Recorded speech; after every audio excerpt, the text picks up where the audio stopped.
Di mo na ba ako gusto kausapin? Nakukulitan ka na ba?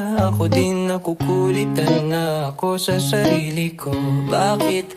Bakit kaya? Ilang araw ko naman pinipigilan na wag ka nang i-message, pero di ko alam sa isip ko ay hinahanap ka pa rin. Pagpasensyahan mo na, makulit lang talaga.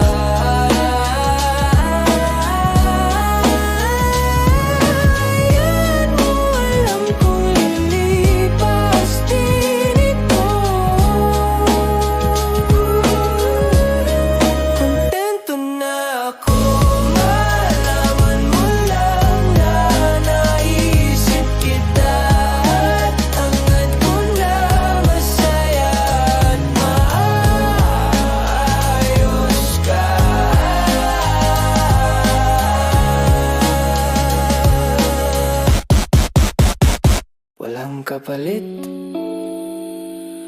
hayaan mo lang ilabas ko yung damdamin ko para sa'yo.